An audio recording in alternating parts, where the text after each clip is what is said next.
नमस्कार साथियों, global United panchayat के इस मंच पर आप सभी का स्वागत। साथियों, आज विशेष रूप से जैसा कि कल से सेशन शुरू किया था कि हम भारत की संसद ने कौन कौन से बिल पास किए, उसको हम डेली अपने हिसाब से चिंतन मंथन करेंगे। आज के जो बिल हैं वो करीब 4 बिल हैं जिनके ऊपर हम अपनी बात को रखेंगे।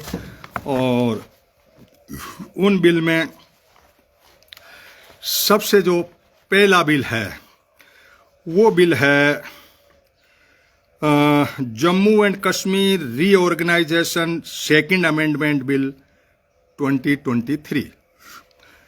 जम्मू और कश्मीर का फर्स्ट अमेंडमेंट 2019 में हुआ और उसके अंदर राज्य था उसको बांट दिया गया 2 भागों में। जम्मू और कश्मीर एक टुकड़ा कर दिया, यूटी बना दिया, और लद्दाख को अलग बना दिया। ये 2019 में हुआ। लेकिन उसके बाद में 2023 में ये बिल लाए। इधर सुप्रीम कोर्ट में मैटर चल रहा था, संसद में ये बात उठ के आई कि भाई सुप्रीम कोर्ट में फैसला होने दो कि आपको कोई पावर है कि नहीं है, आप यूं ही जबरदस्ती टुकड़े कर रहे हो आपने राज्य का। तो जे.एंड.के को तो विधानसभा की दायरे में ले आए। ये कह रहे हैं कि लाएंगे, ले आए, घोषणा है तो लाएंगे। जब भी चुनाव होंगे, विधानसभा बनेगी करेगी। संसद के चुनाव अभी हो रहे हैं, 5 सीटें हैं, 5 चरणों में हो रहे हैं। और लद्दाख चूंकि यूटी है तो उसके अभी चुनाव का अता पता नहीं है। वहाँ सोनल वांगचुक जो है 15-20 दिन से करीब हड़ताल पर, भूख हड़ताल पर सो रहे हैं।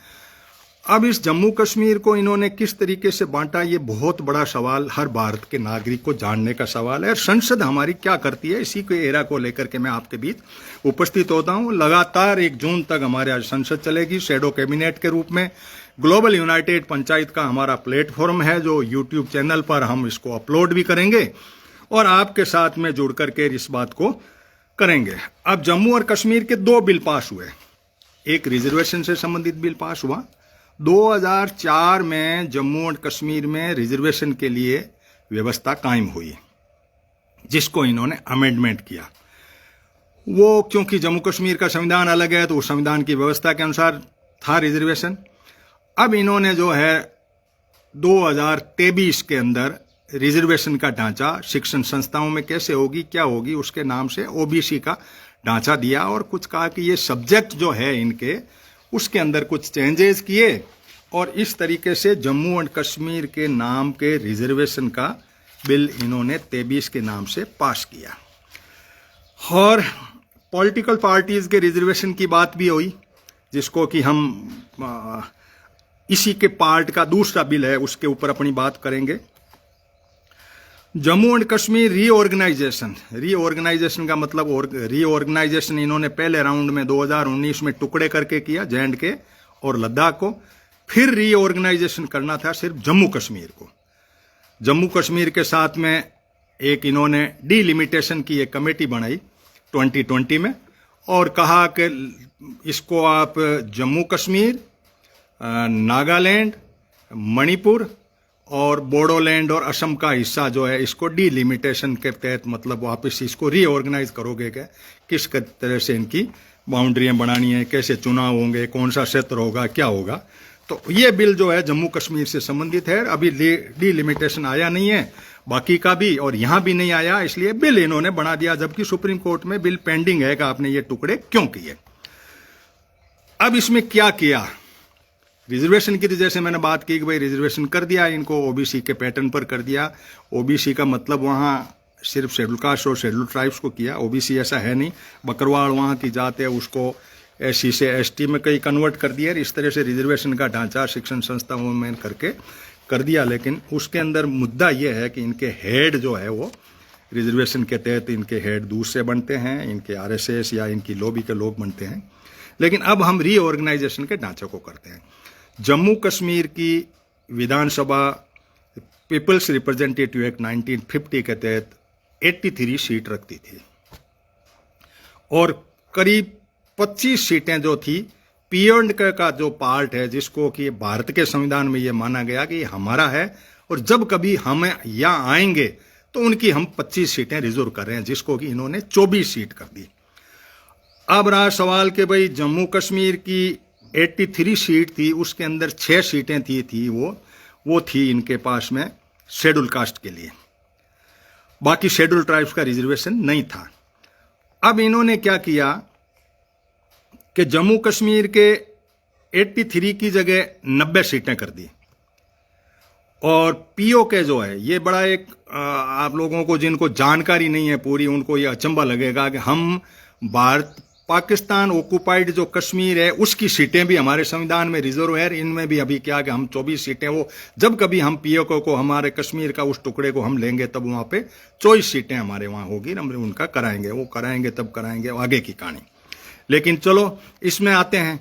यहां पे ये स्थिति हुई कि 83 सीट थी, 6 सीटें शेड्यूल कास्ट के पास थी, शेड्यूल ट्राइब्स के कुछ नहीं थी, जिसको इन्होंने 90 सीट कर दी, 7 सीट बढ़ाई। 7 सीट बढ़ा करके रिजर्वेशन का यह किया कि 7 सीटें तो शेड्यूल कास्ट के लिए कर दी, 9 सीटें शेड्यूल ट्राइब्स के लिए कर दी। शेड्यूल ट्राइब्स ये थे नहीं, तो इन्होंने क्या किया कि वो गुजर जाती है, वो जो बकरवाल के नाम से कहलाती है, तो वो मुसलमान के पैटर्न पर नहीं है, भेड़ टाइप चराते हैं, कुछ उनको ले लिया, कुछ और जातियां थी उनको करके ट्राइबल बेल्ट के हिसाब से कर दिया। एक ढांचा तो 90 का इन्होंने ये किया कि भाई 90 सीट के अंदर ये इस तरह से 7 + 9 रिजर्वेशन के लिए चली जाएगी, बाकी सीटें ये होगी।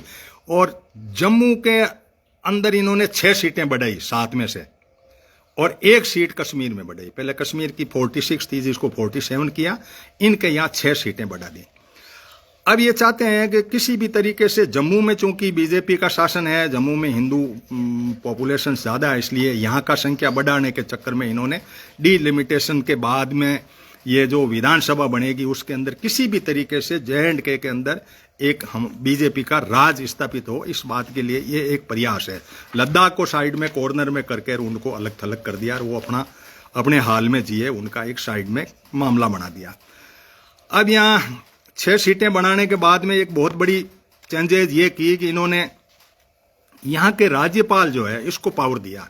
LG है राज्यपाल, तो अब नहीं होगा, क्योंकि ये जब बनेगी विधानसभा बनेगी और विधानसभा का दर्जा होगा, जब चुनाव होंगे, 9 शेड्यूल कास्ट 6 9 और 7 90 सीटें बनेगी, फिर मुख्यमंत्री चुना जाएगा, तब कोई राज्यपाल होगा। अभी इनका LG है, तो LG को पावर दे दिया। पावर ये दे दिया कि वहां से जो पीओके से कुछ लोग आए हुए हैं शरणार्थी, तो उनका एक प्रतिनिधि होगा। जम्मू कश्मीर के जो कश्मीरी पंडित कहीं बाहर गए, उनके 2 मतलब रिप्रेजेंटेटिव होंगे। तो ये जो मुद्दा है ये ऐसा इन्होंने बना दिया कि भाई हवाई हुक एंड कुक, हम इसको किसी भी तरीके से J&K के ऊपर हमारा एक कब्जा बने, इस बात के लिए ये बिल आया गया। और ये 13 दिसंबर 2023 को लोकसभा में रखा गया, 19 दिसंबर को लोकसभा में रखा गया और 20 दिसंबर को इन्होंने राज्यसभा में पास कर दिया। ये जाते करते फटाफट उस लेवल पे इन्होंने अपना हिसाब से पास करके और इनको आगे बढ़ गए। अब आप ये सोचिए कि 24 सीटें तो कब होगी, क्या होगी, उससे ज्यादा कोई मकसद नहीं है, क्योंकि वो तो जब पीओके अपने अंडर में आएगा या क्या होगा आगे की बात है। लेकिन यहां सीटें बढ़ाना का, J&K में बढ़ाना, LG को पावर देना। अब LG के पावर के अंदर यहाँ संसद की जो बहस हुई उसके अंदर, क्योंकि मैं हर संसद की एक कड़ी सुनता हूँ, शेडो कैबिनेट के रूप में ग्लोबल यूनाइटेड पंचायत काम करती है, उस स्थिति पे हमने जो सोचा और हमने जो सुना वो आपके बीच में शेयर कर रहे हैं। इन्होंने कहा कि भाई जो LG जो है वो वहां की जो विधानसभा होती है ना, जैसे दिल्ली की है, वो जिन नामों को रिकमेंड करती है उनको लिया जाता है, लेकिन वो तो है ही नहीं। इसका मतलब पहले ये अपना नॉमिनेशन वहां से करवा लेंगे, बाकी का भी अब उसके अंदर संवैधानिक व्यवस्था में क्या डाला है इस एक्ट के अंदर, उसके हिसाब से यदि LG 2 कश्मीरी, एक महिला और एक जेंट्स के लिए, कश्मीरी जो है जो माइग्रेंट है उनको, और एक यहां से जो है जो पीओके से आए हैं कुछ लोग, तो लोगों ने ये कहा कि फिर ये लोग आए हैं तो कुछ अफगानिस्तान से आ जाएंगे, कुछ नेपाल से आ जाएंगे, आप ऐसे रिजर्वेशन कैसे करोगे बाहर से आने वालों के लिए। फिर ये CAA का मामला जब आया तो इसके अंदर जब पाकिस्तान से जो मुसलमान आए हैं वो भी तो शरणार्थी है, उनको दे दो। पीओके से जो आए हिंदू आए हैं उनको भी आप दे दो। नहीं, मुसलमानों को तो ये नहीं देते हैं, हिंदू को देते हैं, जैसे पाकिस्तान से हिंदू आए हैं तो उस हिसाब से अफगानिस्तान से भी हिंदू आएंगे, बांग्लादेश वाले भी मान लो नेपाल होकर के आ गए। तो कुल मिलाकर के ये बहुत एक जंजाल फैला दिया इन्होंने, इस तरीके से फैलाया कि हम इनको पूरे को धारा 370 को देखें ना, तो 370 को एक्चुअली कांग्रेस गवर्नमेंट ने लिमिटेड कर दी थी, यानी ज्यादा उनकी पंचायती नहीं थी। ठीक है, थोड़ा बहुत उनको खुश करने के लिए कुछ उनकी विधानसभा थी, वो एक संविधान था, ऐसे चल रहा था। लेकिन इन्होंने जो ढांचा खड़ा किया, यदि मान लो कश्मीर के अंदर पूरे के पूरे वो लोग रहते हैं, इधर ये आती है तो सारे वहां मोमडन हो जाते हैं, तो आप इसको देश के सिस्टम में समझिए। फिर आप 370 के अंदर नॉर्थ ईस्ट को समझिए कि बोडोलैंड में आप जमीन नहीं ले सकते। जब 370 का 35(1) जो किया इन्होंने 35(1) कि भाई जमीन ले सकते हैं, तो जमीन का इनका कोई लेना देना नहीं था। लिथियम निकल रहा है, अडानी को सोलर प्लेटें बना रही है, लिथियम निकाल करके इनको लेना था, इसलिए इसमें कोई ज्यादा कोई अपने जाकर के प्लॉट ले लें ऐसा कुछ नहीं है, ये सिर्फ एक बहकाने की बात थी। लेकिन आप बाकी नॉर्थ ईस्ट की जो 7 जो सिस्टर्स हैं उनमें जाके देखो, 371 में आप नहीं कर सकते। ये सारी स्थितियां ऐसी है कि आप वहां तो नहीं ले सकते। मानी बोडोलैंड के अंदर असम का मुख्यमंत्री जमीन नहीं ले सकता, और नागालैंड में भी यही व्यवस्था है, मणिपुर की भी यही व्यवस्था है, कश्मीर में ही क्यों? एक इस दुर्भाव से ऐसा एक बिल पेश किया गया, और ये चलाते हैं इस तरह की व्यवस्था, और एक करते करते इस तरह का एक सिस्टम खड़ा हो जाएगा इस देश के अंदर कि हम बिखरने की तरफ बढ़ जाएंगे। हम भाईचारा फैलाने के बजाय हम वो मोहब्बत की दुकान की जो कहानी कर रही है कांग्रेस, उस बात को हम फेवर करते हैं, हमारा मंच। और कांग्रेस के फेवर की बात नहीं है, जो अच्छी बात है उनकी फेवर करते हैं, उनकी जो कमजोरी है उनको भी हम हमारा, क्योंकि हम छाया मंत्रिमंडल के रूप में काम करते हैं। हर गवर्नमेंट जो सत्ता में होती है उसकी बात को पकड़ते हैं, उनके नेगेटिव इम्पैक्ट को जनता तक लाते हैं, उसी बात को लेकर के। तो ये बिल एक तो आपको बहुत ध्यान रखना, Jammu and Kashmir reorganisation second amendment bill 2023, इसका रीऑर्गेनाइजेशन का डिलिमिटेशन होगा, अभी चल रही है सर्वे, कब विधानसभा होगी बनेगी उसका ये जो सर्वे नहीं, इसमें ट्रैफिक सेंसस क्या सेंसस होगी, जनसंख्या को गिनेंगे ये, तब जाकर के ये बिल लागू होगा। बाकी ये सुप्रीम कोर्ट में होते ही धड़ाधड़ इन्होंने एक ये बिल पास कर दिया। दूसरा बिल जो है, 2 बिल मैंने आपसे बता दिए, तीसरा बिल जो है गवर्नमेंट ऑफ यूनियन टेरिटरी के नाम में पांडिचेरी के अंदर इन्होंने महिलाओं को 1/3 रिजर्वेशन की बात कह दी। भारत में कही तो वहां यूटी था, इसलिए वहां हुई नहीं, तो ये घोषणा कर दी, क्योंकि पांडिचेरी में विधानसभा है। तो विधानसभा में 1/3 होगा, कब होगा कि जब जनगणना होगी, जनगणना होने के बाद में ये डिलिमिटेशन होगा, यानी करीब करीब 10-15 साल की कहानी है। महिलाओं को वो एक खुश करने का वो झुंझुना पकड़ा दिया, जैसे इसने ये नारी वंदना वाला बिल बनाया भारत का, उसी तरह से ये पांडिचेरी वाला ये बिल जो है, इस बिल को भी इन्होंने बना दिया। एक बिल है सेंट्रल यूनिवर्सिटी का बनाया इन्होंने, ये जाते करते दिसंबर में बनाए ये सारे बिल, विपक्ष वालों को बाहर निकाल करके जाते करते जो धड़ाधड़ बिल बनाए, उसका कल मैंने 2 बिल आपके सामने प्रेस रेगुलेशन के ऊपर का बात का, प्रेस के रजिस्ट्रेशन की बात, और एक टेलीकम्युनिकेशन की बात आपके बीच में शेयर की थी। जो मेरा वीडियो पड़ा आप सुनिएगा, आपकी सिम लेते वक्त आप पूरा ध्यान रखिए, आपका जो भी आप इंटरनेट पे कहीं भी जुड़े हुए हैं तो आपका पग पग के ऊपर सरकार की निगरानी है, सर्विलांस है, आप कहीं भी किसी भी प्रकार से आपकी बात को कैच करके आपको अरेस्ट किया जा सकता है। ये बातें हमने कल कही। जम्मू कश्मीर के मामले में हमने 2 बिल की बात आपको कही। एक सेंट्रल यूनिवर्सिटी 2014 में आंध्रा के अंदर ये एक समझौता था कि यहाँ एक यूनिवर्सिटी खोली जाएगी ट्राइबल की, तो वो ट्राइबल की यूनिवर्सिटी इन्होंने सेंट्रल यूनिवर्सिटी जो है वो खोली है आंध्रा में, चूंकि चंद्रबाबू नायडू से इनको समझौता करना था, आंध्रा के अंदर इनको एंट्री दक्षिण भारत में कम है इसलिए लेना था। कुल मिलाकर के सरकारें जो है वो एक इस दिशा में बढ़ती है कि जनता का भला होक नहीं हो, हमारी पार्टी वापस जीते, इसके और वोटों का दुर्विकरण करने के लिए सारी कवायद जो है वो करती है। ये बिल मैंने आपको आज 4 बताए, कल और 3-4 बिलों के ऊपर अपने डिस्कशन करेंगे, और लंबा वीडियो मैं खींचना नहीं चाहता, आप लोग जुड़े हैं और इस वीडियो को शेयर करें। ग्लोबल यूनाइटेड पंचायत का जो यूट्यूब चैनल है उसका लिंक मैं नीचे डालूंगा, आप उससे जुड़िएगा ताकि आपको कई बातें जो भी हमने 10 साल के अंदर की है जनहित में, कई ऐसे मुद्दे जो राष्ट्र हित के लिए है, जो ग्लोबली यूनाइटेड नेशन के अंदर कुछ तो बात हुई उनके ऊपर, भारत की संसद के अंदर जो भी बिल बने उनके ऊपर चिंतन हुआ है, और आप उसको विस्तृत रूप से बढ़ सकते हैं। तो आपको वोट देने के पहले ये बात पता होना जरूरी है कि आपका जो रिप्रेजेंटेटिव है, आपका जो प्रतिनिधि है, वहां जाकर के क्या करता है, कैसे बिल पास होते हैं। ये बिल जो मैं वर्णन कर रहा हूं, 2 कल किए, आज 4 किए बिल पास हो चुके हैं, और भी करीब सैकड़ों बिल हैं, 240 के करीब बिल इसने 5 साल में किए हैं। पिछले बिलों की वर्णन भी समय मिलेगा तो जरूर करेंगे, लेकिन 5 साल के इस विश्लेषण को आपके सम कोशिश करेंगे।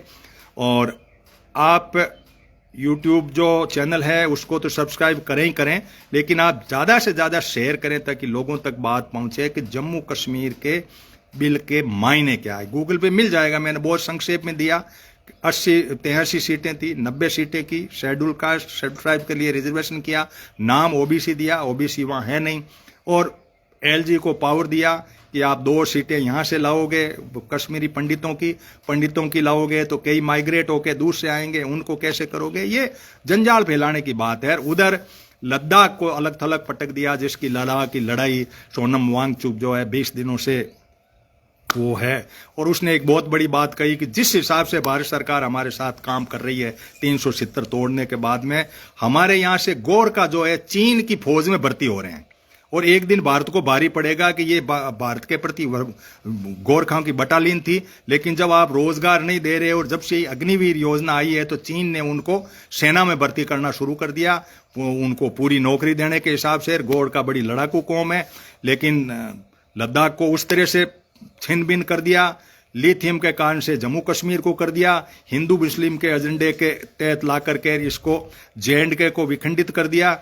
इन सब बातों को एक भाईचारा फैले, इसके लिए आपको इन बिलों को बहुत गहराई से पढ़ना चाहिए, भर्सना के तौर पे नहीं, विवाद के तौर पे नहीं। इन विषयों को 370 की जो नाटकबाजी है इसको ढंग से समझने के लिए आप लोगों को जरूरी है कि धारा 370 में कौन कौन से अमेंडमेंट हुए, रीऑर्गेनाइजेशन किस तरह से किया इन्होंने, किस तरह से।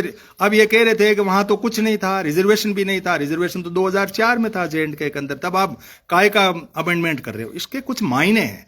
इन बातों को बहुत गहराई से आम लोगों को वोट देने के पहले सोचना चाहिए कि आइडियोलॉजी कहां जा रही है, किस तरीके से दुनिया को बांट करके वोट लेने की कवायद है, और आम गरीब और मजदूर के लिए कैसे ढांचे खड़े किए जा रहे हैं। इन्हीं सब शब्दों के साथ में फिर मिलेंगे कल। सोमवार से लेकर के शुक्रवार तक हम जितने भी संसद में बिल बने हैं उनका एक एक पे ऊपर चित्रण करेंगे, एक एक के ऊपर आपके बीच शेयर करेंगे। आप भी गूगल में जाके इनको खंगालिए। हो सकता है कि मेरे कुछ समझने में, सोचने में आपके और हमारे बीच में फर्क हो सकता है, लेकिन कुछ बातें ऐसी है जिनको आम नागरिक को वोट देने के पहले पता होनी चाहिए। इन्हीं सब शब्दों के साथ में धन्यवाद। जय हिंद, जय भारत।